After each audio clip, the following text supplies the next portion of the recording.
தில்லையம்பலம் அருள் தரும் விசாலாட்சி அம்மை உடனுரை அருள்மிகு விஸ்வநாத பெருமான் திருவடிகள் எல்லாம் உள்ள குருவருளும் திருவருளும் துணை செய்ய திருவிளையாடல் புராணத்தினுடைய அற்புதமான நூல் சிறப்புகளை நாம் காலையிலிருந்து சிந்தித்துக் கொண்டிருக்கின்றோம். பரஞ்சோதி முனிவர் சைவத்தினுடைய சிறப்பையும் சிவபெருமானுடைய சிறப்பினையும் தமிழினுடைய சிறப்பினையும் இந்த திருவிளையாடல் புராணம் முழுவதுமாக பதிவு செய்து நமக்கு அதனுடைய சிறப்புகளை ஆங்காங்கே சுட்டி காட்டுகிறார்.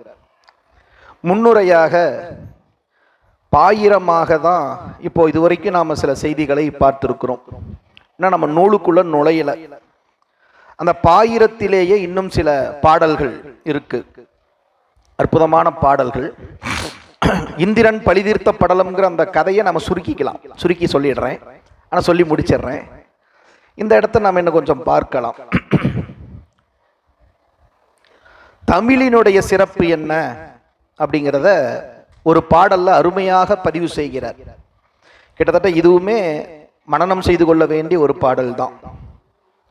கண்ணுதல் பெரும் கடவுளும் கழகமோடு அமர்ந்து பன்னுறத் தெரிந்து ஆய்ந்த இப்பசும் தமிழ் ஏனை மண்ணிடை சில இலக்கண வரம்பில்லா மொழி போல் என்னிடைப்பட கிடந்ததா என்னவும் படுமோ என்று ஒரு கேள்வியோட தமிழோட சிறப்பை நமக்கு பரஞ்சோதியார் குறிப்பிடுகிறார்.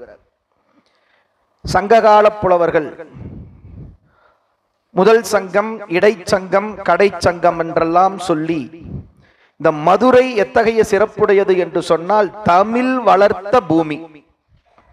நம்முடைய ஆழ்வார்களும் நாயன்மார்களும் தமிழை வளர்த்த பெருமக்கள். அந்த பெருமக்களில் பெருமக்களாக இருந்து சிவபெருமானும் தமிழ் வளர்த்திருக்கிறார் என்பதுதான் அற்புதமான ஒரு செய்தி. கண்ணுதல் பெரும் கடவுள் கழகமோடு அமர்ந்து, கடவுளும் அமர்ந்து, ரொம்ப அழகா சொல்றார். நமக்கு மொத்தங்க தமிழ் ஆராய்ந்த புலவர்கள் 48 பேர்னு சொல்லுவாங்க. மதுரைக்கு எத்தனை பேர் போயிருக்கிறீங்க? மகிழ்ச்சி. ராஜதானி, சிவராஜதானின்னு பேருங்க மதுரை. மதுரைன்னு கேட்டாலே முத்தி இல்லையா? அங்க நம்ம சொக்கநாத பெருமானை தரிசிச்சுட்டு அங்க அந்த சைடு வாசல் வழியா வெளியே வந்த உடனே அம்மையப்ப திருக்கல்யாண காட்சி இல்லையா, போய் பார்ப்போம். அதை பார்த்துட்டு என்ன பண்ணுவோம், வலது பக்கமா அப்படியே வந்துருவோம். அதை பார்த்துட்டு திரும்ப இடது பக்கமா போனீங்கன்னா அந்த மூலையில வடமேற்கு மூலை, அங்க பாத்தீங்கன்னா இந்த 48 புலவர்களுடைய சிலை இருக்கும். யாராவது பார்த்திருக்கீங்களா? யாரும் மதுரைக்காரன் கூட காலையில சொன்னாங்க, அவங்க வேணா பார்த்திருக்கலாம். அதுலயும் நிறைய பேர் பார்க்க மாட்டாங்க. அங்க போனீங்கன்னா சங்க புலவர்கள் சபையினே ஒரு சபை இருக்கு. அன்னைக்கு பிரம்மாண்டமா இருந்திருக்கு, இன்னைக்கு ஒரு அடையாளமா வச்சிருக்கிறாங்க. அந்த சபையில ஒரு கிட்டத்தட்ட இதுல இந்த அளவுக்கு வரும் அந்த ரூம். அதுல இந்த 49 புலவர்களுடைய சிலை வச்சிருக்கிறாங்க. அடுத்த முறை போனீங்கன்னா பாருங்க, அவசியம் தரிசிக்கணும். அதுக்கு தான் அடையாளம் சொன்னேன். மீனாட்சி கல்யாணம் போஸ் இருக்கும் பெருசா, அதை கும்பிட்டுட்டு வெளியே வந்தோடனே நம்ம வலப்பிரகாரம் போறதுக்கு போயிடுவோம். அப்படி போகாம ரிட்டர்ன் வாங்க. ரிட்டர்ன் வந்தீங்கன்னா மூளையில பாத்தீங்கன்னா அங்க அந்த அறை இருக்கும். போனீங்கன்னா அடுத்த முறை பாருங்க. 48 புலவர்கள், நக்கீரர், கபிலர், பரணர் முதலாகிய அந்த புலவர்கள் இருந்து தமிழ் வளர்த்தார்கள். அதுல சிவபெருமானும் ஒருவனாக இருந்தான். அந்த புலவர்களில் ஒருவனாக சிவபெருமானும் இருந்தான். இப்ப நம்ம 12 திருமுறைகள், திருமுறை ஆசிரியர்கள் எத்தனை பேருங்க? அந்த 27 பேர்ல ஒருத்தர் யாரு? நம்முடைய ஆளவாய் அண்ணல். இப்ப புரியுதுங்களா? அவர் தான் இவர், இவர் தான் அவர். ஆக மீனாட்சி சொக்கநாத பெருமானுமே ஒரு புலவனாக இருந்து தமிழ் ஆய்வு செய்திருக்கிறான். அத்தகைய பெரும் சிறப்புடைய மொழி நம்முடைய தமிழ் மொழி. இப்ப நம்ம சில மொழிகளைத்தான் செம்மொழி அப்படின்னு சொல்லுவோம். சமஸ்கிருதம், தமிழ் இது போல சில மொழிகள், அது உயர் செம்மொழி அப்படின்னு சொல்லுவாங்க. அதுல நம்முடைய தமிழ் மிக உயர்ந்த இடத்திலே இருக்கிறது. இப்ப நம்ம அறிவுக்கு எட்டி வேற எந்த மொழியும் கைலாயத்திலே சென்று ஒலித்ததாக தெரியவில்லை, நம்ம அறிவுக்கு தெரியல. சேரமான் பெருமாள் நாயனார் கைலாயத்துக்கு போன போது அங்கே சிவபெருமான் கிட்ட விண்ணப்பம் பண்ணி, உங்கள் திருமுன்பாக நான் ஒரு பதிகம் பாட வேண்டும் என்று சொல்லி பதிகம் பாடினார். கேள்விப்பட்டிருக்கீங்க இல்லையா? என்ன பேர் அதுக்கு? திரு கைலாய ஞான உலா என்று பெயர். அப்ப யோசிச்சு பாருங்களேன், எவ்வளவு உயர்ந்த மொழி நம்முடைய மொழி. ஏன்னு கேளுங்க, ஏன்னா நீங்க சித்தாந்தம் படிக்கிறீங்க. கைலாயம் என்பது எத்தகையது என்று சொன்னால் மொழிகளுக்கு அப்பாற்பட்டது. நீங்க கைலாயத்துக்கு போகும்போது வாக்கு தத்துவம் எல்லாமே அவுட்டு. இப்ப நம்ம 36 தத்துவத்தை கடந்து தானே கைலாயத்துக்கு போகணும். அப்போ வாக்குகளுக்கு அப்பாற்பட்டமான, மொழிகளுக்கு அப்பாற்பட்ட இடமாகிய ஒரு திருக்கையிலையிலே நம்முடைய தமிழ் திருப்பதிகமாக பாடப்பெற்றிருக்கிறது என்று சொன்னால் அது எத்தகைய பெரும் கருணை. அத்தகைய தமிழ் புலவர்களில் ஒருவராக நம்முடைய ஆளவாய் அண்ணலாகிய சொக்கநாத பெருமானே இருந்து தமிழ் வளர்த்திருக்கிறார் என்று சொன்னால் இந்த தமிழை ஏனைய மொழிகளோடு ஒன்றாக வைத்து எண்ணிவிட முடியுமா? சத்தியமாக முடியாது. இது உயர் தனி செம்மொழி என்று சொல்லுகிறார். இந்த தமிழ் என்னெல்லாம் சாதிச்சிருக்கு? நம்ம நிறைய இப்ப நம்ம வாழ்க்கையில பலன் தரும் பதிகங்கள்னு படிக்கிறோம். பொன்னும் பொருளும் வேண்டுமா, இடரினும் தளரினும் படிங்க, வாசி தீரவே காசு நல்குவீர் படிங்க அப்படின்னு சொல்றோம். திருமணம் கைகூட வேண்டுமா, திரு வேதிக்குடி பதிகம், நீருவரி ஆடரவோடு திருமணஞ்சேரி பதிகம், அயிலாரும் 50 நாள் புறம் ஒன்றும் எய்து அப்படின்னு படிக்கிறோம். உடம்பு சரியில்லை, நோய் தீரணுமா, திருநீற்று பதிகம், மந்திரமாவது நீரு வானவர் மேலது நீர், இப்படி நிறைய பார்க்கிறோம். கருமுதல் திருவரை நாம பார்த்துட்டு தான் இருக்கிறோம். அப்போ அவ்வளவு பேராற்றல் மிக்கது தமிழ். காலையில சொன்னனே, ஞானசம்பந்த பெருமான் இறந்து போன பூம்பாவையை என்ன சொல்லி எழுப்பித்தார்?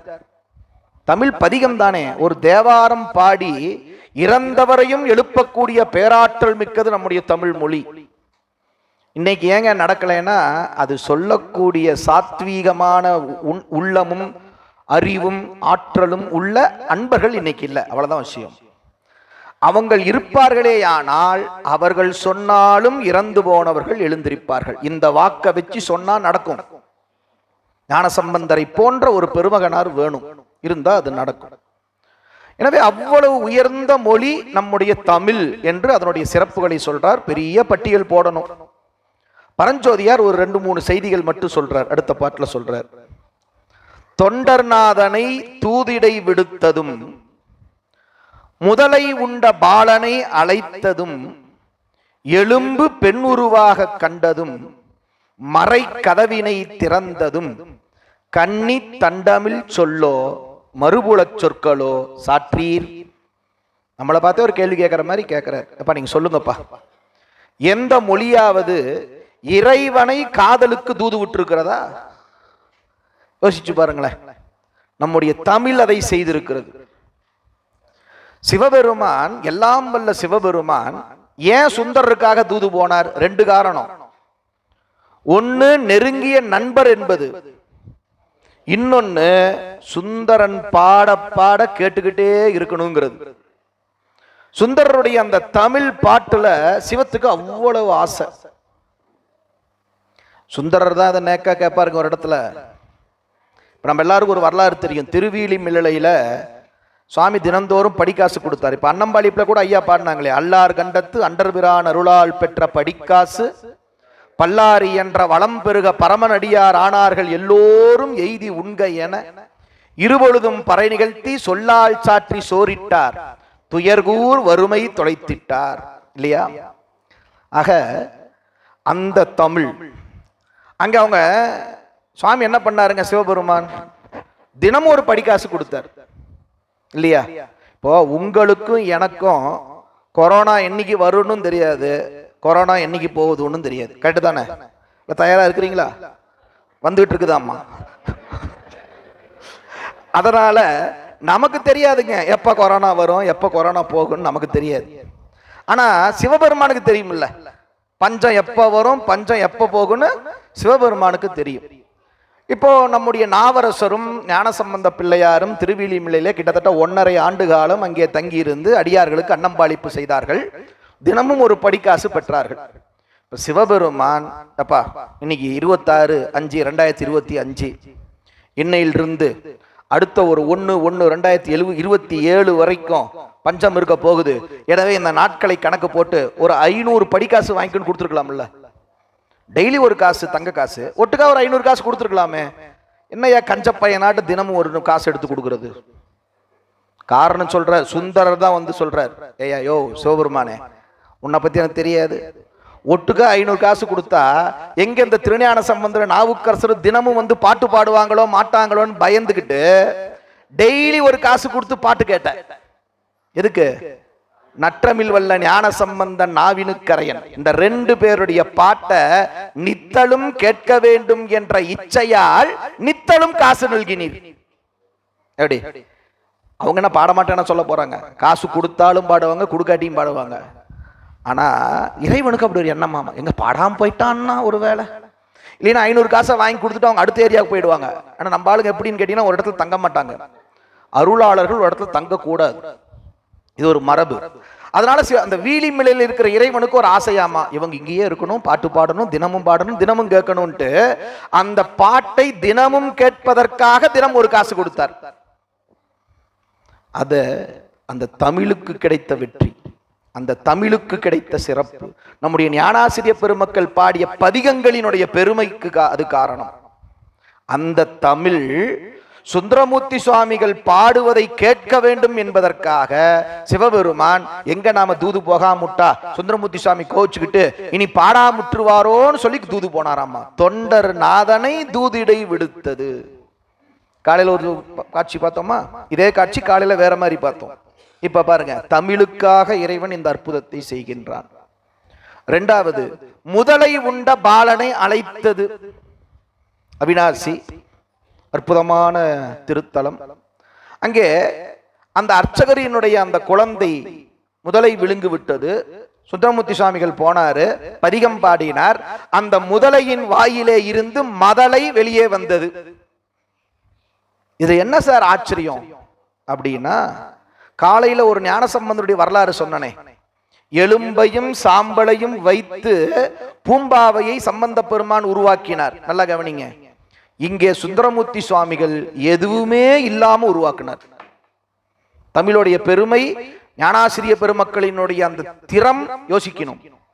அங்கே சுந்தரமூர்த்தி சுவாமிகள் போன போது அந்த ஏரி இல்லை, அந்த ஏரியில தண்ணி இல்லை, அந்த தண்ணியில முதலை இல்லை. இல்லையா? ஏரி இருந்தாதான் தண்ணி இருக்கும், தண்ணி இருந்தாதானே முதலை இருக்கும். எதுவுமே இல்லை, காலத்தால் அது அங்க வறண்டு போய் கிடக்குது. இவர் போய் பாடுறாரு நம்முடைய சுந்தரமூர்த்தி சுவாமிகள். உரைப்பார் உரை உகந்து உள்கவல்லார் தங்கள் உச்சியாய் புரைக்காடரவா புக்கொழியூர் அவிநாசியே கரைக்கால் முதலையை பிள்ளை தரச் சொல்லு காலனையே.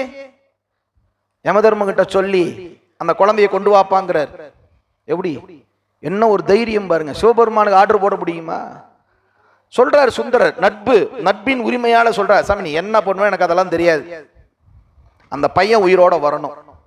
இவர் பேச்சுக்காக, இவருடைய பாட்டுக்காக சிவம் என்ன பண்ணாராமா, முதல்ல ஏரி வந்துச்சு, ஏரியில தண்ணி வந்துச்சு, தண்ணியில முதலை வந்துச்சு, முதலை வாயிலே இருந்து அந்த சிறுவன் உயிரோடு வெளியே வந்தான். அதுவும் எப்படி? 5 வயசுல செத்து போனவன் 7 வயசு குழந்தையாக வெளியே வந்தான். எல்லாம் வரலாறு மேலோட்டமா கேள்விப்பட்டிருப்போம் இல்லையா? அப்ப இந்த அற்புதத்தை நிகழ்த்தியது எது? தேவாரம், நம்முடைய திருமுறைகள், நம்முடைய உயர் தெய்வ தமிழ். பெருந்தமிழ் இல்ல, தெய்வ தமிழ் அப்படின்னர். நீரேற ஏறும் நிமிர்புன் சடை, அங்க தேவாரம் அவிநாசியில, நீரேற ஏறும் நிமிர்புன் சடை நின்மல மூர்த்தியை போரேரதேரியை புக்கொழியூர் அவிநாசியை காரேறு கண்டனை தொண்டனாரூரை சூரன் பாடிய சீரேறு செந்தமிழ். கொஞ்சம் பாட்டு வரல, பாட்டு என்ன இருக்கா? சீரேறு பாடல்கள் செப்ப வல்லார்க்கு இல்லை துன்பமே. அருமையான ஒரு விஷயத்தை சொல்றாருங்க. நீரேற ஏறும் உயரும் நிமிர்ப்புன் சடை. நம்ம எல்லாருக்கும் மேட்டூர் டேம் தெரியும், நம்ம எல்லாருக்கும் இங்க சாத்தனூர் டேம் தெரியும். இவ்வளவு அடிதான் தண்ணியை வைக்க முடியும், 120 அடி தான் தண்ணியை சேர்க்க முடியும் மேட்டூர் டேம்ல. 121 அடி வந்தா என்ன பண்ணணும்? டேமை திறந்து விட்டுறணும், தண்ணி பூரா வெளியே போயிடும். சிவபெருமான் ஒரு டேம் கட்டி வச்சிருக்கிறார். நீர் ஏற ஏறும் நிமிர்ப்புன் சடை. தண்ணி எவ்வளவு உயர்தோ அவ்வளவு டேம் உயருமாமா. இப்படி ஒரு என்ஜினியரை உலகத்தில் நீங்க பார்க்கவே முடியாது. ஏற ஏற அப்படியே தான் வருமாமா தண்ணி. தண்ணி எவ்வளவு ஏறுதோ அவ்வளோ அவரோட முடி, சிவபெருமானுடைய அந்த ஜடா முடி வளர்ந்துகிட்டே போகுமாமா. எவ்வளவு பெரிய தத்துவம். டேங்க் எங்க வைக்கிறோம்? நம்ம வீட்டோட மொட்டை மாடியில மேலதானே டேங்க் வைக்கிறோம். சிவபெருமான் தலையிலிருந்து தண்ணி கொட்டுது, சயின்ஸ். இங்கதான்ப்பா வாட்டர் டேங்க் வைக்கணும். யாராவது வீட்டு கீழே வச்சுட்டு தண்ணி வரல தண்ணி வரலன்னு புலம்பாதீங்க, மேல வைங்கப்பா தண்ணி. ஏன்னா சிவபெருமான் வச்சு காட்டுறாருங்க. எல்லாமே அவர் சொல்லி கொடுத்தாதான் நமக்கு தெரியும், இல்லைன்னா எதுவுமே தெரியாது.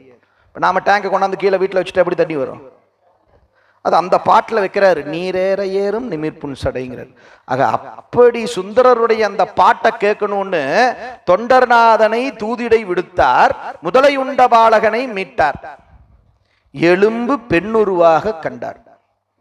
ஞானசம்பந்தர் வரலாறு காலையில பார்த்துட்டோம். ஆக அந்த எலும்பையும் சாம்பலையும் எது கொண்டாந்துச்சு? தமிழ்.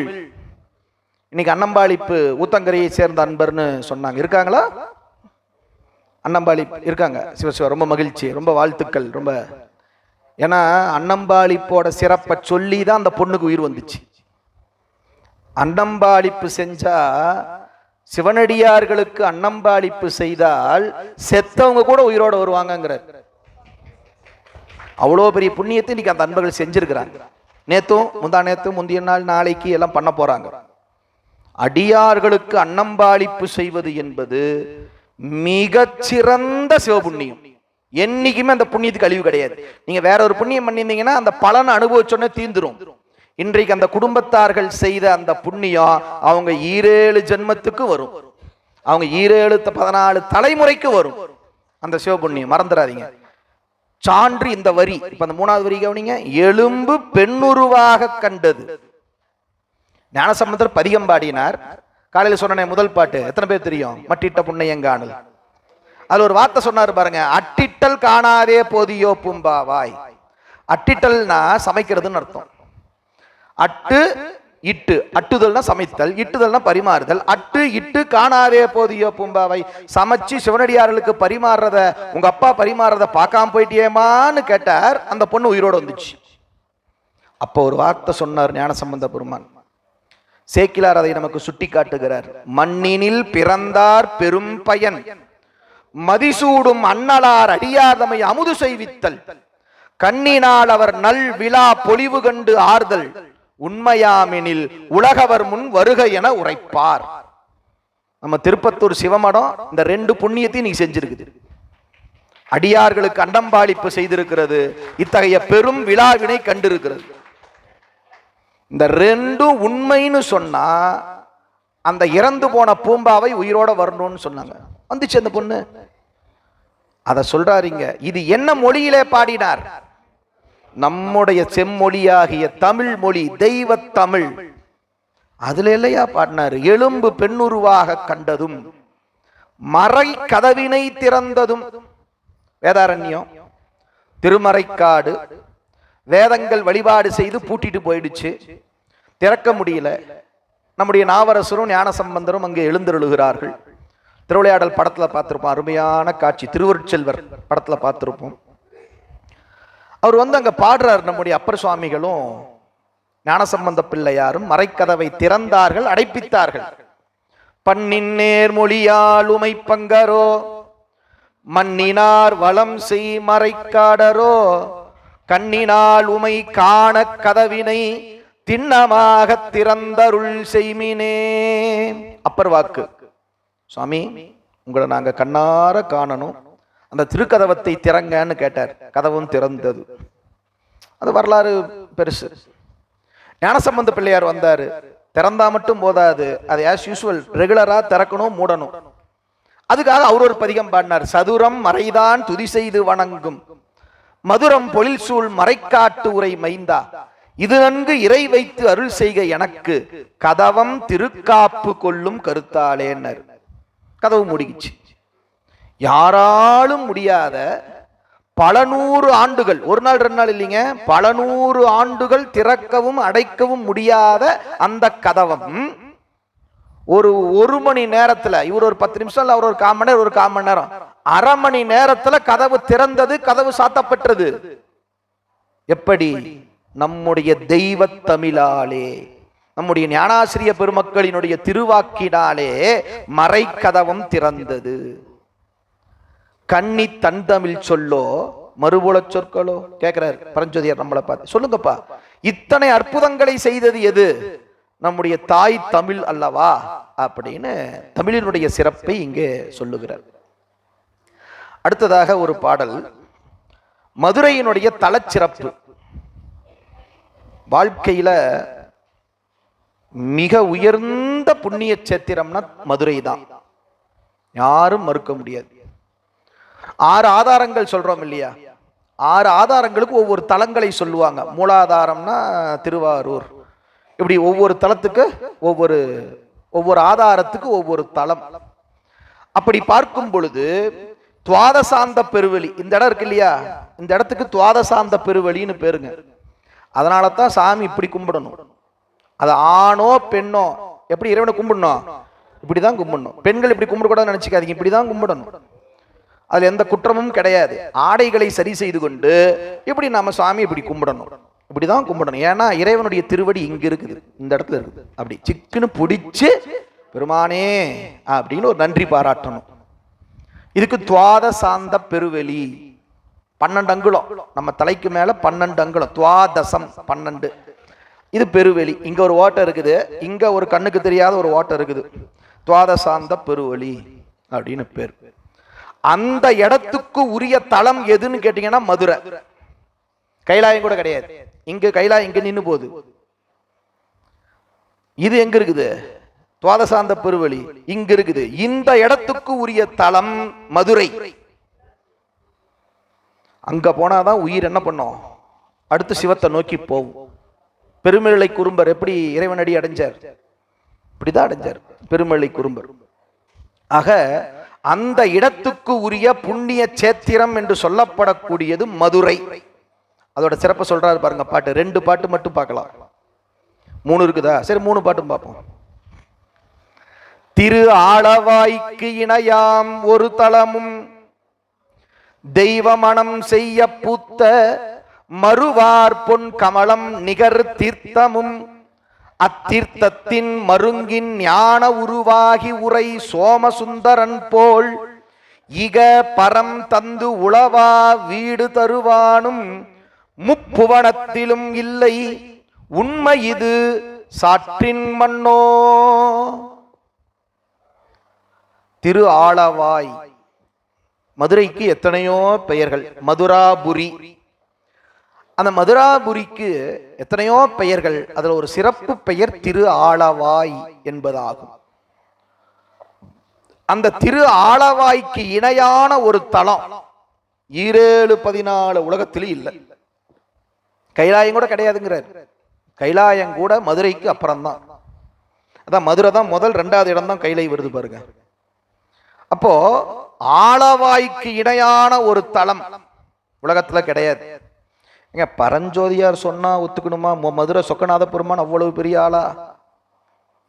அப்பர் சுவாமி சொல்றார், திருநாவுக்கரசருக்கு அப்பர் வாக்குக்கு மிஞ்சன வாக்கு கிடையாது. வாயானை மனத்தானை மனத்துள் நின்ற கருத்தானை கருத்தறிந்து முடிப்பான் தன்னை தூயானை தூவெல்ல ஏற்றான் தன்னை சுடர்திங்கச் சடையானை தொடர்ந்து நின்றயன் தாயானை தலையாய தன்மையானை தேவாதி தேவர்க்கு என்றும் சேயானை தென் கூடல் திரு ஆளவாய் சிவனடியே சிந்திக்க பெற்றேன் நானே. அப்பர் சுவாமியுடைய ஆன்மார்த்த தலம்னு சொல்லுவாங்க.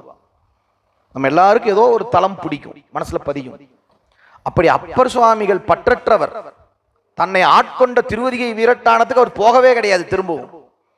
அப்படிப்பட்ட அப்பர் சுவாமிகள் மதுரையை சொல்லுகிறார். முன்னே தோன்றி முளைத்தானை. அண்ட 14 உலகம் அண்ட சராசரங்கள்ல முதல்ல எந்த ஊர்ல சார் சிவலிங்கம் தோன்றிச்சுன்னு கேட்டீங்கன்னா மதுரையில தான். மதுரை சொக்கலிங்கம் தான் உலகத்திலேயே, உலகம் இல்ல, அண்ட 224 புவனத்துல முதல்ல தோன்றின சிவலிங்கம் சொக்கலிங்கம். திரு ஆலவாய்க்கு இணையாம் ஒரு தலமும். மதுரைக்காரங்கெல்லாம் கேட்டுக்குங்க, கேட்டிருப்பீங்க, இல்லைன்னா அதை சந்தோஷப்படுங்க. திரு ஆலவாய்க்கு இணையாம் ஒரு தலமும், தெய்வ மனம் செய்ய பூத்த மறுவார் பொன்கமலம் நிகர் தீர்த்தமும். பொற்றாமரை குளம். ஒரு ஊருக்கு எது சிறப்புன்னு கேட்டீங்கன்னா 3 இருக்கணும்: மூர்த்தி, தலம், தீர்த்தம். மூர்த்தி, தலம், தீர்த்தம் முறையாய் தொடங்கினோர்க்கு ஒரு வார்த்தை சொல்ல சர்க்குருவும் வாய்க்கும் பராபரமே. தாய்மானவர் வாக்கு. யார் ஒருத்தர் முறையா மூர்த்தி, தலம், தீர்த்தம் என்ற இந்த 3ம் இருக்கிற தலத்திலே சென்று வழிபாடு செய்கிறார்களோ அவர்களுக்குத்தான் நல்ல குரு வாய்ப்பார், சத்குரு. எனவே அப்படிப்பட்ட ஒரு அற்புதமான தீர்த்தம் பொற்றாமரை குளம். குலச்சிறப்பு ஒரே ஒரு பாட்டு வச்சிருக்கிறேன், பார்க்கலாம். நிறைய பாட்டு இருக்குதுங்க, ஆனா நேரம் இல்லை இல்லையா நமக்கு, அதனால ஒரு வரையறை. ஆக அற்புதமான தலம் மதுரை, அற்புதமான தீர்த்தம் பொற்றாமரை. அடுத்து சொல்றாரு, அத்தீர்த்தத்தின் மருங்கின் ஞான உருவாகி உரை சோமசுந்தரன். சொக்கநாத பெருமானுக்கு சோமசுந்தரன் ஒரு பேர். அந்த சோமசுந்தரன் போல் இக பரம் தந்து உளவா வீடு தருவானும். அந்த சொக்கநாதர் மாதிரி நாம வாழுகின்ற காலத்திலே நமக்கு ஏராளமான பொன்னையும் பொருளையும் அருளையும் தந்து நம் வாழ்க்கைக்கு பிறகு முத்தி பெற்றினையும் தரக்கூடிய ஒரு கடவுள் உலகத்தில் உண்டா? இல்லவே இல்லை. முப்புவனத்திலும் இல்லை சொல்லிட்டாரு பாருங்க. 3 புவனத்திலும் இல்லைங்க. அது சிம்பிளா சொல்றது. மண் உலகம், நமக்கு கீழே இருக்கிற பாதாள உலகம், நமக்கு மேல இருக்கிற மேல் உலகம், 3 பக்கம் தேடினீங்கனாலும் கிடையாதுங்க. இப்படி ஒரு சொக்கநாதனை போன்ற ஒரு கருணை மிக்க கடவுள் 14 உலகத்திலும் இல்லை. இதுதான் சொக்கநாதருடைய பெருமை. சொக்கநாதர் ஒரு பக்கம் இருக்கட்டுங்க, ஆலவாயின் இந்த ஊரோட பேர் சொன்னோம் இல்லையா, அந்த பேரை கேட்டாலே என்ன நடக்கும்? இந்த பாட்டை வச்சுதான் ஒரு படத்துல ஒரு டைலாக் வந்துச்சு. சும்மா பேரை கேட்டாலே அதிருது இல்ல, இப்ப அதிரும் பாருங்க, படிச்சீங்கன்னா பாருங்க. திரு ஆலவாய் என்று கேட்டவரே அறம் பெறுவர், செல்வம் ஓங்கும் திரு ஆலவாய் என்று நினைத்தவரே பொருளடைவர், தேவதேவன் திரு ஆலவாய் அதனை கண்டவரே இன்ப நலம் சேர்வர் என்றும் திரு ஆலவாய் இடத்து வதிந்தவரே பரவீடு சேர்வர் அன்றே. மதுரைன்னு கேட்டா முத்தி, திரு ஆலவாய் என்று கேட்டவரே அறம் பெறுவர். ஒரு மனிதன் மனிதனாக வாழ வேண்டும் என்று சொன்னால் அவன் 4 வகையான நெறிகளை கடைபிடிக்க வேண்டும். அத்தகைய 4 வகையான நெறிகளை ஒருவன் கடைபிடிப்பானேயானால் அவன் மனிதனிலிருந்து புனிதன் என்ற நிலையை பெறுகிறான். அது என்ன சார்? 4: அறம், பொருள், இன்பம், வீடு. அவ்வை அழகா சொல்லுவா, ஈதல் அறம், தீவினை விட்டு ஈட்டல் பொருள், காதல் இருவர் கருத்து ஒருமித்து ஆதரவு பட்டதே இன்பம், பரனை நினைந்து இம்மூன்றையும் விட்டதே வீடு. அற்புதமான பாட்டு, அவ்வை வாக்கு. ஈதல் அறம், 4 பேருக்கு தான தர்மம் பண்ணி வாழுங்க. தர்மம் தலை காக்கும், தக்க சமயத்தில் உயிர் காக்கும், மறந்துடாதீங்க. ஈதல் அறம். சம்பாதிக்கணும் சம்பாதிக்கணும் சம்பாதிக்கணும், எப்படி வேணா சம்பாதிக்கலாமா? தீவினை விட்டு ஈட்டல் பொருள், நேர்மையான முறையில் சம்பாதிப்பதுதான் பணம். நேர்மையற்ற முறையில் நீங்க கோடி கோடியா சம்பாதிச்சு அந்த கோடியில 1 கோடி சாமிக்கு கொடுத்தீங்கன்னு வச்சுங்க, நாம கொடுப்போம், அவன் ஏத்துக்க மாட்டான். கொடுத்ததாக நாம நினைச்சுக்கலாம், அது அவன் கணக்கில் வைக்கப்படாது, அது சிவன் கணக்கில் வைக்கப்படாது. ஒரே ஒரு பைசா, உழைச்சி நேர்மையா அடுத்தவங்களை ஏமாத்தாம தர்ம நெறி நின்று சம்பாதிச்சு அந்த ஒரு பைசாவை கொடுத்தீங்கன்னா சிவம் அப்படியே அவர் புலகாகிதம் அடைஞ்சிருவார். அருமை அருமை அப்படிம்பார். ஈதல் அறம் தீவினை விட்டு ஈட்டல் பொருள். இன்பம்னா என்னங்க? நம்மள நினைச்சிட்டு இருக்கிறோம் இன்பம்னா சந்தோஷமா இருக்கணும். கணவன் மனைவி கருத்து ஒற்றுமையா வாழ்ந்தாலே இன்பம்ட்டார். காதல் இருவர் கருத்து ஒருமித்து ஆதரவு பட்டதே இன்பம். எங்க வகுப்பு போனீங்கனாலும் கணவன் மனைவியா போங்க. கணவன் வரலையா மனைவி சொல்லிட்டே இருங்க. மனைவி வரலையா கணவன் சொல்லிட்டே இருங்க. மூக்கு இருக்கிற வரைக்கும் சளி இருக்கும், பிரச்சனை இல்லாம இருக்கவே இருக்காது. ஏதோ ஒரு வேலை இருக்கத்தான் செய்யும். இது மாதிரி வாய்ப்பு இந்த 5 நாள் இப்ப அடுத்து எப்போ வரும்? அடுத்த வருஷம் தான் வரும் இல்லையா? அதனால முயற்சி பண்ணுங்க. எத்தனையோ யாருக்கு பிரச்சனை இல்லைன்னு நினைக்கிறீங்க? எல்லாருக்கும் ஏதோ ஒரு ரூபத்துல ஏதோ ஒரு கவலை ஏதோ ஒரு பிரச்சனை இருக்கத்தான் செய்யும். இந்த 5 நாள் ஒதுக்கிட்டு சிவசிவா சிவசிவான்னு சிவனடியார்களோட சேர்ந்து இன்புற்று இருக்கிற வாய்ப்பு அடுத்த வருஷம்தான். அடுத்த வருஷம் எத்தனை பேர் இருப்போன்னு யாருக்குமே தெரியாது. கொரோனா வேற வந்துகிட்டே இருக்குது. அப்ப பெங்களூர் வந்துருச்சாமா, என்ன அப்படியே கொஞ்சம் பக்கம் பக்கமா வரப்போகுதுப்பா. உண்மைங்க, நான் தமா சொல்ல. நாங்க 2019 எல்லாரும் பார்த்தோமா இல்லையா? நாங்க அப்ப வகுப்புக்கு போனப்ப இருந்த அன்பர்கள் இன்னைக்கு இல்ல. ஏதோ நம்ம பாவமோ புண்ணியமோ தெரியல, சாமி நம்மளை வச்சிருக்கிறாரு. மகிழ்ச்சிமா, வாழ்த்துக்கள். அப்படிதான் வரணுங்க. அது குழந்தைங்களெல்லாம் கூட்டுவாங்க. இந்த மாதிரி சின்ன சின்ன பசங்க பொண்ணுங்க வந்தா தான் சைவம் எதிர்காலத்தில் சிறப்பாக இருக்கும். ஆனால் எங்கே போனாலும் 50, 60, 70. நாமளே அப்படி தான் என்ன பண்ணுறது? அப்படி தான் வரணும். சின்ன பசங்க வேறு கௌஷிக்கெல்லாம் இப்போ பேச தயாராகிட்டாரு. இந்த மாதிரி 4 பேர் வரணுங்க. ஆமாம், அந்த மாதிரி வந்தால் தான் சைவம் நல்லா இருக்கும். திரு ஆள இப்போ பாருங்க, அந்த அறம்பொருள் ஔவையோட டெக்னிக்கை பாருங்களேன். பரனை நினைந்து இம்மூன்றையும் விட்டதே வீடு. முத்தினா என்ன சார்? அறத்தை விட்டுரு, பொருளை விட்டுரு, இன்பத்தை விட்டுரு, உனக்கு தானா சிவம் வந்துருன்ட்டான். எப்படி? அறம்னா அந்த இடத்துல நீங்க வரவு செலவு நல்வினை தீவினை கொண்டு வந்து கூட்டணும். ஆக மொத்தத்தில் அற்புதங்க. ஆக மனிதன் அடைய வேண்டிய இலக்கு 4: அறம், பொருள், இன்பம், வீடு.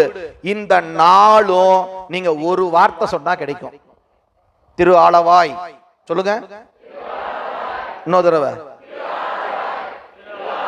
போங்க. 4 கிடைச்சிருச்சுங்க. சத்தியம். இந்த ஆளவாய மனசுல வச்சு, ஆளவாய அண்ணலை மனசுல வச்சு வாழுங்க. நிச்சயமாக இந்த 4ம் உங்களுக்கு என்றும் கூட வரும். திரு ஆளவாய் என்று கேட்டவரே அறம் பெறுவர். வாழணுங்க, அறத்தோட நம்ம வாழணும். அறத்தோட வாழ்ந்தா சிவம் வந்து முன்னாடி நிற்கும். நீங்க கூப்பிட வேண்டாம், தானே வந்து எம்மை தலையெழுத்து ஆட்கொண்டருளும். புரியுதுங்களா? அவர் வருவாரு. ஆளவா என்று கேட்டவரே அறம் பெறுவர். செல்வம் ஓங்கும் திரு ஆளவா என்று நினைத்தவரே பொருள் அடைவர். நீங்க சுவாமியை நினைங்க, பொருள் கிடைக்கும். இந்த பொருளும் கிடைக்கும், அந்த சிவபரம்பொருளும் கிடைக்கும். திரு ஆளவாய் தேவதேவன் திரு ஆளவாய் அதனை கண்டவரே இன்ப நலம் சேர்வர். சொக்கநாதரை பார்த்தா போதுங்க, துன்பமெல்லாம் நீங்கி வாழ்க்கையில இன்பம் வரும். என்றும் திரு ஆளவாயிடத்து வதிந்தவர் பர வீடு சேர்வர். மதுரையில வாழ்ந்தா முத்தி நிச்சயங்கிறார். அடுத்து ஒரு பாயிண்ட் சொல்றார். இப்படி ஏகப்பட்ட சிறப்புகள் நம்ம புரிஞ்சுக்கிறதுக்காக ஒரு எடுத்துக்காட்டு மட்டும் சொல்றார்.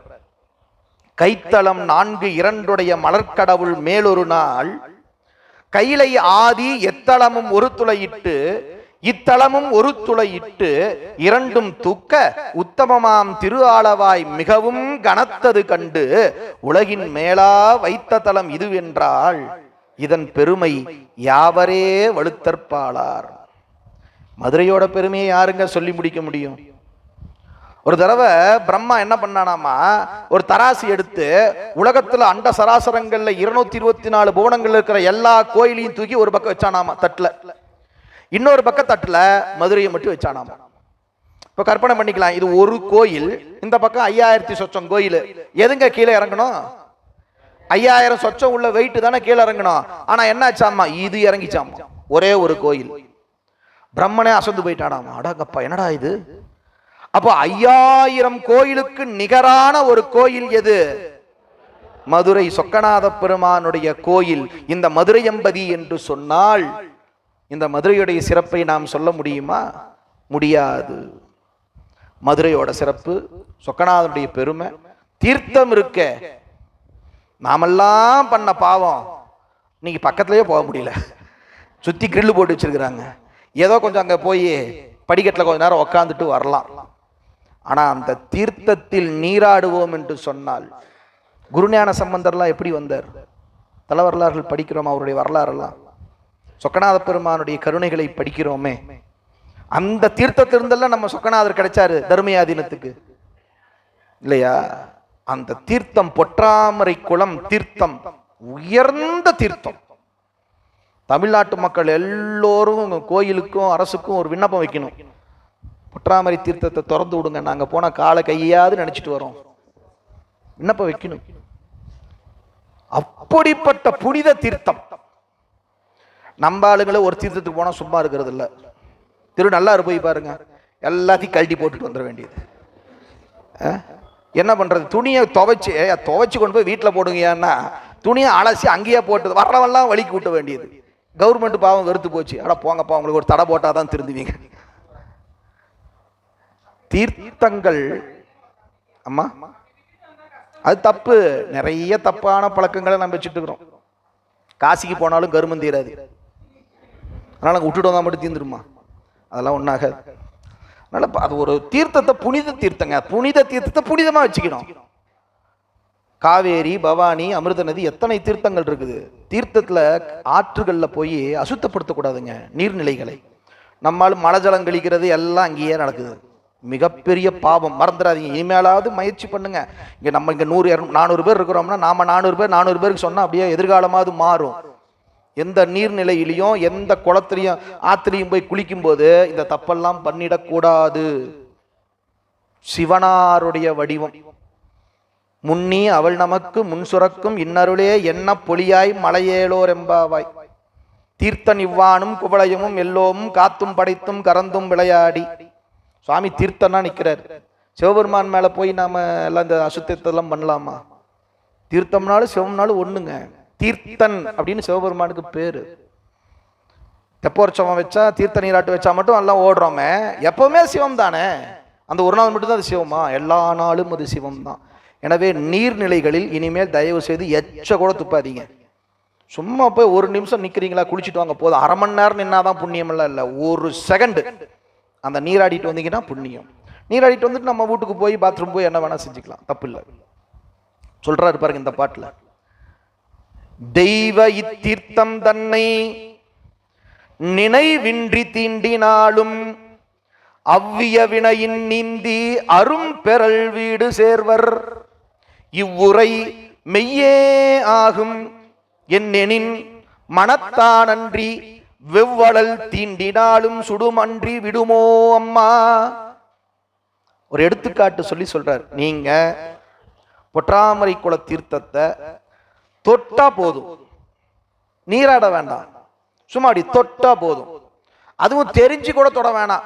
சும்மா அந்த பக்கம் போனீங்க, கையை வீசிட்டே போனீங்க, தவறி கை அதுல பட்டுருச்சு. எதுல? பொற்றாமரை குள தீர்த்தத்துல தவறி கை பட்டுருச்சு, உங்களுக்கு வீடுக்கு பேரு கேரண்டின்ட்டு, முத்தி கேரண்டி. என்னங்க சும்மா உள்டா அடிச்சு விடுறீங்க அப்படின்னு ஒருத்தன் கேள்வி கேட்டிருக்கிறான். உடனே பரஞ்சோதியார் சொல்றாரு, சரிப்பா, நெருப்ப நீ தெரியாம தொட்டா அது சுடுமா சுடாதா? இல்லைங்க, நான் தெரியாம தொட்டா அது எப்படி சுடலாம்? தெரிஞ்சு தொட்டாதான் சுடணும்னு யாராவது சொல்ல முடியுமா?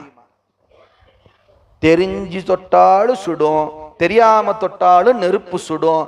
அதுபோல பொற்றாமரை தீர்த்தத்தை நீங்க தெரிஞ்சு தொட்டாலும் சரி, தெரியாம தொட்டாலும் சரி, புண்ணியம். இதை விட வேற என்ன சிம்பிளா சொல்ல முடியும்? நிறைய பாட்டு இருக்குது, அதான் நமக்கு நேரம் இல்லையே. ஏன்னா இந்த தீர்த்தத்தை இப்ப பொதுவா ஒரு ஊர்ல ஒரு தீர்த்தத்தை, ஒரு குளத்தை நாம கட்டுவோம், தண்ணி வர வைப்போம், இல்ல பூமியில இருந்து கீழே வந்துச்சு, எட்ஸெட்ரா எட்ஸெட்ரா. ஆனா இந்த பொற்றாமரை குளத்தை உருவாக்கியது எல்லாம் வல்ல சிவபெருமானே. அதுவும் தன்னுடைய திரிசூலத்தை வச்சு ஒரு குத்துனாராமா. அந்த திரிசூலம் கீழே அண்ட பாதாளத்தை எல்லாம் கடந்து போய் அங்கிருந்து ஒரு ஊற்று உருவாகி வந்த நீர் தான் பொற்றாமரை நீருங்கிறார். சிவபெருமானே உருவாக்கிய தீர்த்தம்னா அது எவ்வளவு பெரிய. இப்ப நம்ம நந்தனார் உருவாக்கினார் குளம்னு படிக்கிறோம் இல்லையா? இந்த மாதிரி அருளாளர்கள் உருவாக்கின குளங்களை பார்க்கிறோம். ஆனா சிவபெருமானே உருவாக்கிய தீர்த்தம் என்ற சிறப்பு இந்த பொற்றாமரைக்கு உண்டு. அப்ப அது எவ்வளவு பெரிய தீர்த்தம் அப்படின்னு அதோட சிறப்பை சொல்றாரு. நிறைவா சொக்கலிங்கத்தோட பெருமைய சொல்றாருங்க. சொக்கலிங்கம் எவ்வளவு உயர்ந்தது அப்படின்னு ஒரு கருத்து சொல்றார். பொன்னெடு மேரு வெள்ளி பொறுப்பு மந்தரம் கேதாரம் வன்னெடும் புரிசை சூழ்ந்த வாரணாசி ஆதி பன்னரும் தலங்கள் தம்மில் பராபரலிங்கம் தோன்றும் முன்னர் இக்கடம்பின் மாடே முளைத்தது இச்சைவலிங்கம். சைவலிங்கம் இஸ் ஈக்குவல் டு சிவலிங்கம். முன்னாடியே சொன்னேன். இந்த சிவலிங்கம் எப்ப சார் வந்துச்சு அப்படின்னா, பொன்னெடும் மேரு கைலாயம், பொறுப்பு மந்தரம் மந்தாரமலை மந்தரமலைன்னு சொல்லுவாங்க அந்த மலை, கேதார்நாத், இங்கெல்லாம் சிவலிங்கம் தோன்றுவதற்கு முன்னாடி இந்த மூணுமே கைலை மலைச்சாரல் இருக்கு. கைலை மலைச்சாரலிலே இருக்கின்ற இந்த கோயில்களிலே சிவலிங்கம் வருவதற்கு முன்னால் சார் நம்ம மண் உலகத்துல எது சார் ரொம்ப பழைய ஊர்? வாரணாசி, காசி. வாரணாசினா காசி. அந்த காசியிலே சிவலிங்கம் தோன்றுவதற்கு முன்னால் ஆதி பன்னரும் தலங்கள், இது மாதிரி இன்னும் எத்தனையோ பழமையான தலங்கள் இருக்குது. விருதாச்சலம் எப்ப வந்துச்சுன்னு யாருக்கு தெரியும்? உத்தரகோசமங்கை எப்ப வந்துச்சுன்னு யாருக்கு தெரியும்? அவ்வளவு சாமி. திருவாரூர் சுவாமி அர்த்தநாரீஸ்வர வடிவம் எடுக்கிறதுக்கு முன்னாடி தோன்றிடுச்சாம திருவாரூர், அப்புறம் தேவாரம். அப்போ எவ்வளவு பழமையான கோயில்களை நம் வாழ்க்கையில பார்க்கிறோம். அந்த கோயில்களுக்கெல்லாம் பழமையான கோயில் இந்த மதுரை. அந்த சிவலிங்கங்களுக்கெல்லாம் பழமையான சிவலிங்கம் இந்த கடம்ப வனத்திலே தோன்றிய சுயம்புங்க. சொக்கநாதர் சுயம்பு. இக்கடம்பின் மாடே முளைத்தது, தானா உருவாச்சு. யாரும் போய் நம்ம கல்வெட்டு எடுத்து கல்லை செதுக்கி சிவலிங்கத்தை உருவாக்கல. சுயம்பு லிங்கம் மூலமாய் முன்னே முளைத்த லிங்கம். சொக்கநாத வெண்பா படிச்சிருக்கீங்களா? அற்புதமான நூல், படிங்க. சிவபோகசாரம் மற்றும் சொக்கநாத வெண்பா, தர்மயாதீன குரு முதல்வர் ஸ்ரீ குருஞான சம்பந்தர் அருளியது. அற்புதமான நூலுங்க, வாய்ப்பு இருக்கும் போது படிங்க. அதுல சொல்றாரு இந்த சிவலிங்கம் எப்படிப்பட்டதுன்னா, மூலமாய் முன்னே முளைத்த லிங்கம், ஆளவாய் சொக்கலிங்கம் அப்படின்னு சொல்றாரு.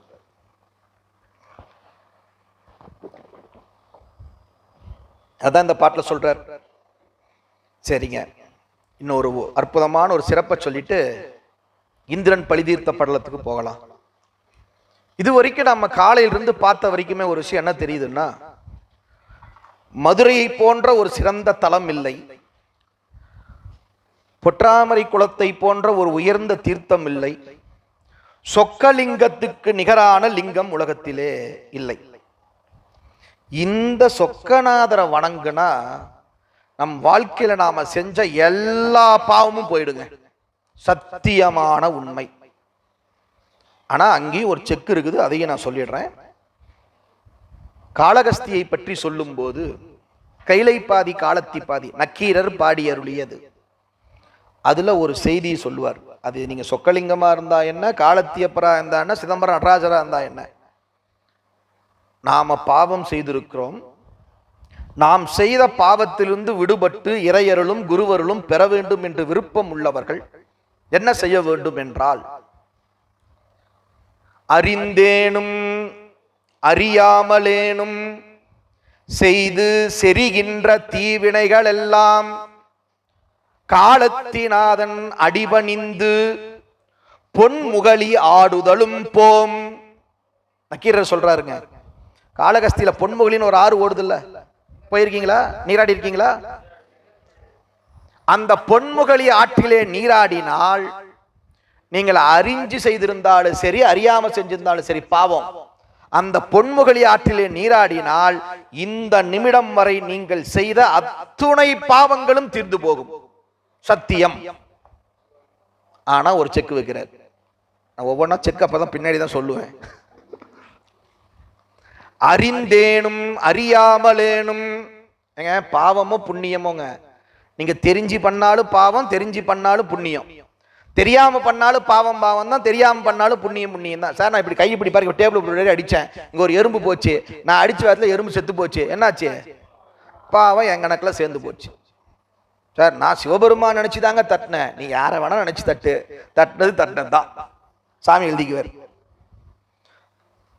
புத்தி பூர்வம் அபுத்தி பூர்வம்னு சொல்றோம். தெரிஞ்சு பண்ணாலும் தெரியாம பண்ணாலும் நல்வினையோ தீவினையோங்க நமக்கு கண்டிப்பா வரும். சும்மா பக்கத்தில் ஒருத்தனை பார்த்து இவன் எல்லாம் பெரிய ஆளாமா வச்சுக்கிறேன் அப்படின்னு மனசுல நினைச்சா போதும், நம்ம கணக்குல பாவம் எழுதியாச்சு.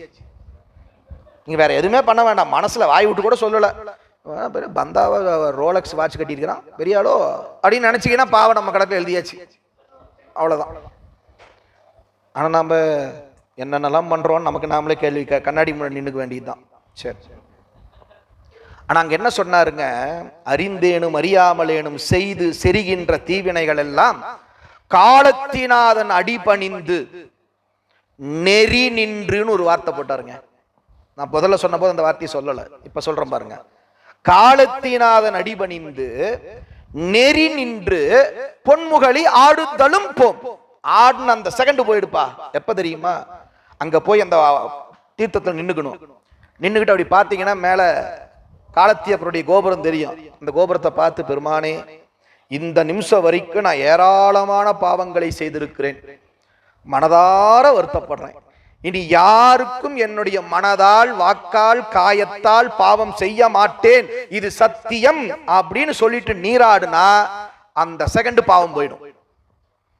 உடனே நம்ம ஆள் எல்லாம் ஆளுக்கு ஒரு பஸ்ஸை வச்சுட்டு கிளம்பி நேரம் அங்க போய் கோபுரத்தை பார்த்து அப்படின்னு இப்ப நான் சொன்ன டயலாக சொல்லி மூழ்கிட்டு வந்துட்டு அப்ப எல்லாம் ஓகே அப்படின்னா என்ன ஏமாத்தலாம், காலத்தியப்பனை ஏமாத்த முடியுமா? அவருக்கு தெரியும் இவன் உண்மையா சத்தியம் பண்றானா பொய் சத்தியம் பண்றானான்னு யாருக்கு தெரியும்? காலத்தியப்பருக்கு தெரியும். இவன் இந்த சத்தியம் பண்ணி நிச்சயமா கடைபிடிப்பான் என்று அவருக்கு தெரிந்தால் நம்முடைய பாவம் நீக்கப்படும். இல்லைன்னா அவர் சொல்லுவாரு, டே டே டே நீ எத்தனை சத்தியம் பண்ணிட்டு தெரியும் வாழ்க்கையில, ஊர் உலகத்துல உங்க அம்மா மேல அப்பா மேல தாத்தா மேல பாட்டி மேல எல்லார் மேல சத்தியம் பண்ணி இப்ப என்கிட்ட வந்துட்ட, கிளம்பு ராஜா கிளம்புன்றாரு. அதனாலங்க ஒன்னே ஒண்ணுங்க, மனதார நாம வருந்தி மனதார நாம திருந்தி இனி நிச்சயமாக யாருக்கும் தீங்கிழைக்க மாட்டோம் என்ற உணர்வோட போய் பொன்முகளில் நீராடினால் நம்முடைய பாவம் அந்த செகண்டே நீக்கப்படும்.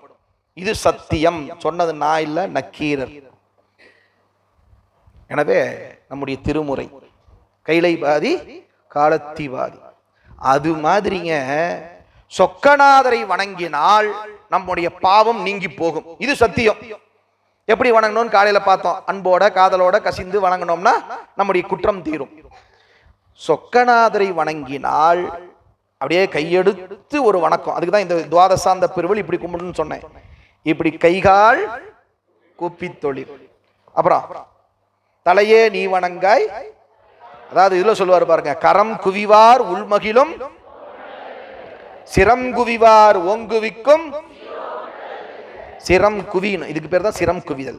இப்படி சிரம் குவித்தோம்னா நம்மளை ஓங்குவிப்பார் இறைவன். அப்படி போய் சொக்கநாதர் முன்னாடி நின்று இப்படி கையெடுத்து வச்சு சொக்கா சொக்கே நின் தாளே துணை அப்படின்னு சொன்னோம்னா நம்ம பாவத்தை நீக்கிடுவாராமா. இது நம்ம மனசுல பதியணும்னு சொல்லிட்டு 12 எடுத்துக்காட்டு சொல்றாருங்க. இப்ப நான் சொல்றேன், சொக்கநாதரை கும்பிட்டா பாவம் போயிடும், நல்லா கிளம்புங்க. ஆனா பரஞ்சோதியாருடைய கருணை, நான் சொன்ன அந்த அன்பர் சரியா புரிஞ்சிட்டாரோ இல்லையோ தெரியல. சொக்கநாதரை கும்பிட்டா பாவம் போகும்னு நான் சொன்னேன். ஆனா அந்த அன்பர் புரிஞ்சிட்டாரோ இல்லையோ தெரியல. அவர் புரிஞ்சிக்கிறதுக்கு, அவர் மனசுல அந்த விஷயம் பதிகிறதுக்கு நான் ஒரு 12 எடுத்துக்காட்டு சொல்றேன்னு சொல்றாருங்க. இந்த பாட்டு கொடுத்துருக்குன்னா இருக்குது பாருங்க, 14, 15, 16வது பாட்டு, 9வது பக்கம். சொக்கலிங்கத்தை வணங்குவதால் கிடைக்கும் பயன் இல்லையா? இந்த 3 பாட்டுல 12 எடுத்துக்காட்டு சொல்றாருங்க. சொக்கலிங்கத்தை கும்பிட்டா எப்படி நம்ம பாவம் போகும். இத்தனிச்சுடரை நேர்கண்டு இறைஞ்சினோர் பாவமெல்லாம் கொத்தடல் பொறிவாய் பட்ட பஞ்சு போல. நம்பர் 1, கோபம் மூல மெய்த்தவம் சிதையுமா போல். 2, மருந்தினால் வீயும் நோய் போல். 3, உத்தம குணங்கள் எல்லாம் லோபத்தால் அழியுமா போல். இந்த பாட்டுல 4 எடுத்துக்காட்டு சொல்லி சொக்கலிங்கத்தை வணங்கினால் நம் பாவம் தீரும். எது போல? பஞ்சுக்கு பக்கத்திலே நெருப்பை வைத்தால் பஞ்சு எரிந்து சாம்பலாகி விடுவது போல சோமசுந்தர கடவுளை வணங்கினால் நாம் செய்த பாவம் எரிந்து சாம்பலாகிவிடும். ஓமை. பஞ்சுக்கு பக்கத்திலே நெருப்பு வைத்தால் பஞ்சு எரிந்து சாம்பலாகி விடுவது போல சோமசுந்தர கடவுளை வணங்கினால் நாம் செய்த பாவம் எரிந்து சாம்பலாகிவிடும். அடுத்து சொன்னாரு, கொத்தளல் பொறிவாய்ப்பட்ட பஞ்சு போல கோபம் மூல மெய்த்தவம் சிதையுமா போல. முனிவர்னு சொல்றோம் இல்லையா? காட்டுல மேட்ல தவம் பண்றவங்களுக்கு முனிவர்னு ஒரு பேர் சொல்றோம். முனிவர்னா என்ன தெரியுமா? முனிவு அப்படின்னா கோபம்னு அர்த்தங்க. முனிவுனா கோபம். முனிவர் அப்படின்னா கோபம் அற்றவர். முனி அர். முனினா கோபம். முனியப்பன் கேள்விப்பட்டிருக்கீங்களா? பார்த்துருக்கிறோம் சார், கும்பிடுறோம் சார். முனியப்பன்னா கோபக்காரன் அர்த்தம். அவர் எப்படி இருப்பாரு? அப்படித்தானே இருக்கிறாரு முனியப்பன். கோபமா இருக்கிறாரு, அதனால ஒரு முனியப்பன். முனிவர்னா கோபம் இல்லாம இருக்கணும். ஆனா அந்த முனிவர் கோபப்பட்டாங்கன்னா அவங்க செஞ்ச தவம் வீணா போயிடும். ஒரு செகண்ட் போதுங்க கோபப்படுறதுக்கு. ஆனா இவ்வளோ காலம் செஞ்ச தவம் என்ன ஆயிடும்? விஸ்வாமித்திரன் கதை அதுதான். அவருடைய கதை அடிக்கடி என்ன ஆகும்? ஒரு செகண்ட் கோவப்படுவார், அவர் செஞ்சதெல்லாம் போயிடும். திரும்ப போய் காட்டுல மேட்ல தவம் பண்ணி வர வாங்கிட்டு வருவார். கடைசியா ராஜரிஷியா மாறுவார். ஆக அதை சொல்றாரு இங்க. பெரிய முனிவருக்கு கோபம் வந்தால் அவர்கள் செய்த தவம் அவர்களை விட்டு எப்படி நீங்கி விடுமோ அதுபோல சோமசுந்தர கடவுளை வணங்கினால் நாம் செய்த பாவம் நீங்கிவிடும். மூணாவது எடுத்துக்காட்டு சொல்றாரு. மருந்து உண்டால் நோய் நீங்குகிறது அல்லவா? மருந்து உண்டால் நோய் எப்படி நீங்குகிறதோ அதுபோல சொக்கநாதரை கண்டால் நம்முடைய நோய் நீங்கிவிடும். நாலாவது எடுத்துக்காட்டு சொல்றாரு. 1000 நற்குணங்கள் இருந்தாலும் பிறருக்கு ஈயாத லோபத்தன்மை நம்மிடம் இருக்குமே ஆனால் கஞ்சத்தனம். 1000, ஏன்னா நிறைய பேர் அப்படி இருக்கிறாங்க. கோடி கோடியா சொத்து இருக்குது, காசு இருக்குது, பணம் இருக்குது. ஆனா அவங்களுக்கு குழந்தை பேரே இல்லை. ஆனா காசு பணத்தை நிறைய சேர்த்து வைப்பாங்க. எதுக்குன்னு தெரியல.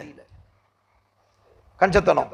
அதை சொல்றாரு. அப்படிப்பட்ட அந்த கருமிகள் எவ்வளவுதான் ஒருத்தன் பெரிய நல்குணங்கள் சார், அவன் நல்லவன், யாருக்கு கெட்டது பண்ணதில்லை, என்ன ஒருத்தருக்கு ஒரு பைசா தரமாட்டான், நல்லவன் தான், புரியுதுங்களா? நல்லவங்க யாருக்கு எந்த கெடுதலும் பண்ணதில்லை, ஆனா அடுத்தவனுக்கு பைசா கொடுக்க மாட்டான், வேஸ்ட்ன்ட்டார். அப்படி ஒரு கருமி 1000 நல்குணம் இருந்தும் ஒருவேளை அவன் கருமியாக இருப்பானே ஆனால் அவனிடத்தில் இருக்கின்ற மற்ற நல்ல குணங்கள் எல்லாம் விலகி போயிடுமாமா. அதுபோல சொக்கநாதரை கும்பிட்டால் நம் இடத்துல இருக்கின்ற பாவம் எல்லாம் விலகி போயிடும். 4 எடுத்துக்காட்டு. அடுத்த பாட்டுல ஒரு 4 எடுத்துக்காட்டு சொல்றார். மொத்தம் ஒவ்வொரு பாட்டுல 4, 3 பாட்டுல 12 எடுத்துக்காட்டு சொல்றார். கலிகடல் இரவி தோன்ற கருகிருள் உடையுமா போல் ஒளிகெழு பெரும் கால் தள்ள உடைபடு மேகம் போல வழிகளு மடங்கள் சீர மாயும் மால் யானை போல குளிச வல்ஏறு தாக்க பொடிபடும் குன்றம் போல. கலிகடல் இரவி. இரவினா சூரியன். சூரியன் உதித்தால் இருள் நீங்கி போகும். அதுபோல சொக்கநாதரை தரிசித்தால் துன்பம் நீங்கி போகும். பெரிய காற்று, மேகம், கருமேகம் இருக்கு, திடீர்னு காத்தடிச்சா என்ன ஆகும்? நம்மள சொல்லுவோமே, நல்லா இருட்டு கட்டிட்டு வந்துச்சுங்க, இந்த காத்து வந்து தள்ளிட்டு போயிடுச்சு, சொல்றோமே இல்லையா? அப்போ பெரும் காற்றால் மேகங்கள் உடைபடுவது போல நம்முடைய பாவங்கள் உடைபட்டு போகும். எப்போ? சொக்கநாதரை தரிசிச்சா போதுங்கிற. சிங்கம் கோபிக்க, சிங்கம் கோபிக்க பெரிய யானை அழிந்து போவது போல சோமசுந்தர கடவுளை தரிசித்தால் நம்முடைய பாவம் அழிந்து போகும். இதை வச்சுதான் சினிமாவில் டைலாக் வந்துச்சு, நம்ம புரட்சி தலைவர் படத்துல வந்துச்சு. மதம் கொண்ட யானையின் முன்னால் சொல்லுவாங்க, சினம் கொண்ட சிங்கம் அப்படின்னு ஒரு டைலாக் படிப்போம்ல, இங்கதான் கடைசியா சொன்னாரு, இந்திரனின் வஜ்ராயுதம் பட்டால் பெரிய மலைகளெல்லாம் தூள் தூளாகி விடுவது போல சொக்கநாத பெருமானுடைய அருள் கண்ணோட்டம் பட்டால் நம்முடைய பாவங்கள் எல்லாம் தூள் தூளாகி விடும். நிறைவா ஒரு பாட்டுல சொல்றாரு, மருட்சிசை காம நோயாள் மதிகெடுமாறு போல அருள் சிவஞான நோக்கால் வழிகெடும் அவிச்சை போல தருக்குறும் புவனம் சீர தளல் அரா விழியுமா போல செருக்குற அழியும் கற்ற கல்வி போல் சிதையும் அன்றே. ஒரு மனிதன் என்னதான் மெத்த படிச்சிருந்தாலும் காமம் வந்து விடுமேயானால் அவனுடைய மதி கெட்டுவிடும், அவனுடைய மதி கெட்டுவிடும். அதுபோல சொக்கநாத பெருமானை வணங்கினால் நம்முடைய பாவம் கெட்டு போய்விடும். அருளுடைய நல்லோர்களை காண்பதும் நன்றே. அவை சொன்னால நல்லோரோடு இணங்கி இருப்பதும் நன்றே. நீங்க ஒண்ணுமே பண்ண வேணாங்க, இந்த மாதிரி நல்லவங்க கூட்டத்துல இருந்து உட்கார்ந்தா போதுங்க, நம்ம பாவம் எல்லாம் போயிடும். அத சொல்றாருங்க. அருளுடைய சிவஞானியரின் பார்வை பட்டாலேயே எப்படி நம்முடைய அஞ்ஞானம் நீங்கி போகுமோ அதுபோல சொக்கநாதருடைய பார்வை நம் மீது பட்டாலேயே நம்முடைய பாவம் எல்லாம் நீங்கி போகும். கருடன் கோபித்தால் பாம்புகள் எப்படி அழிந்து போகுமோ அதுபோல சொக்கநாத சுந்தர் கடவுள் நம்மை பார்த்தால் நம்முடைய பாவம் அழிந்து போகும். கடைசியா ஒரு விஷயத்தை சொல்லி முடிக்கிறார். அம்மா, உவனம்னா கருடன். உவனம் அப்படின்னா கருடன். யான் எனது என்ற செருக்கு. ஒருத்தன் நல்ல நிரம்ப படிச்சவனா இருந்தாலும் யான் எனதுன்னு செருக்கு வந்தா அழிஞ்சு போயிடுவான். எடுத்துக்காட்டு நக்கீரர். நக்கீரர் நிரம்ப மெத்த படிச்சவர், அதனாலதான் தலைமை புலவரா வச்சாங்க. சும்மா இல்லையே, தகுதியால் தான் வந்தாரு. ஆனா கொஞ்சம் நான் நிறைய படிச்சவன்ற எண்ணம் வந்துருச்சு அவருக்கு. நான் நிறைய படிச்சவன், எனக்கு தெரியாத இலக்கணம் இல்லை தமிழ்ல, எனவே இந்த பாட்டுல பொருள் குற்றம் இருக்கு. கொங்குதேர் வாழ்க்கை அஞ்சரை தும்பி காமம் செப்பாது கண்டது முடியுமோன்னு சொன்னாரே சிவபெருமான், அந்த பாட்டுல பிழை இருக்குன்னு சொன்னார். என்ன சார் தைரியம்? நான் நிரம்ப தமிழ் படிச்சவன்ற ஒரு நினப்பு, அதான் அவரை கொஞ்சம் தப்பு பண்ண வச்சது.